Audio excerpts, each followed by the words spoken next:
Halo, semangat inovasi. Kita bertemu di submodul 2 ya. Nah, pada kesempatan ini kita akan membahas karakteristik pertama dari big data, yaitu volume.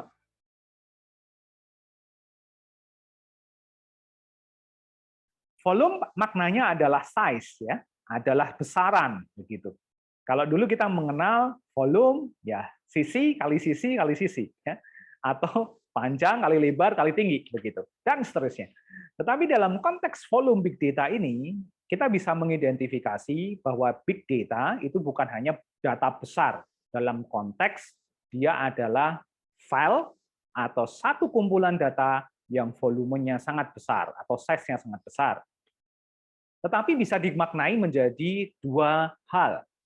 Yang pertama adalah dia berupa kumpulan data yang dijumlahkan jadi besar. Apa maknanya?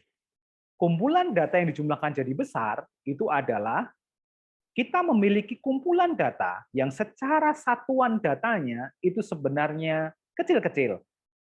Satu persatu, tetapi kemudian kita kumpulkan selama berlama-lama, bertahun-tahun, dan akhirnya ketika dijumlahkan, itu menjadi sangat besar size-nya. Dan kemudian yang dulunya mungkin kita bisa mengolahnya dengan 1-2 proses, tidak bisa lagi karena datanya besar. Apa bentuk dari data ini ya?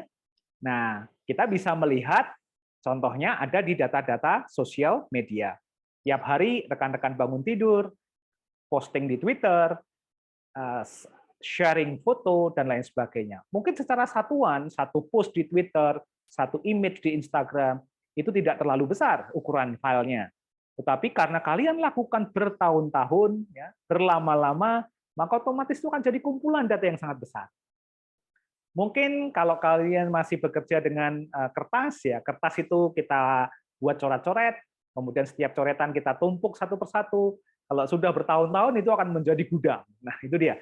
Nah ini adalah volume ya. Jadi tidak selalu data itu harus berukuran besar, tetapi kadang ukurannya sangat kecil, tetapi karena banyak sekali, maka kemudian menjadi sangat besar volumenya.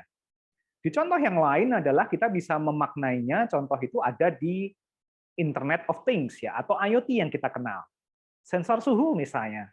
Sensor suhu yang kita pasang di suatu ruangan, melaporkan suhu ruangan pada saat itu, tetapi kemudian datanya kita kirim atau di-generate ya setiap detik, dan kemudian dikirimkan ke server, dikoleksi datanya, maka yang terjadi apa? Kita akan punya jutaan data karena dihasilkan dari sekian banyak sensor dan kemudian berhari-hari dan kemudian dikumpulkan jadi satu. Itu adalah kumpulan data besar. Data cuaca juga sama dan seterusnya. Maka kalau kita bisa mengetahui hal kayak gitu, kita bisa mengetahui berarti itu bisa masuk dalam ranah big data. Kemudian volume yang kedua adalah dia secara individual filenya itu memang berukuran besar. Jadi secara jumlah filenya mungkin tidak butuh banyak sekali, tapi cukup 1-10 biji file gitu ya. Tetapi satu filenya itu berisi size yang sangat besar. Nah, sebagai contoh, kalau saya di Lab Sistem Komputer dan Jaringan di UGM, maka kami punya data satu file ukurannya 73 tera. Wah, ini apa yang terjadi kalau kami mau memproses? Nah, itu sistem operasinya akan bilang ke kami, mohon maaf, mending saya di uninstall, Pak. Jadi semacam itu. Nah, ini juga terjadi di kita. Tapi intinya adalah, kadang kita hanya punya satu file, tapi 73 tera. Itu tidak bisa kami proses dengan hanya menggunakan satu single computer. Harus menggunakan high performance computer. Dan menggunakan metode big data. Nah, itu adalah ciri atau karakteristik dari big data dalam konteks volume. Harapannya dengan rekan-rekan mempelajari ini, jadi teman-teman juga kemudian menjadi terbuka bahwa big data tidak selalu bicara berapa size-nya. Bukan bicara 10 giga, 100 giga, 1 tera, bukan itu. Tetapi tadi, apakah dia punya kumpulan data yang sangat banyak, ya, atau secara individual file dia sangat besar.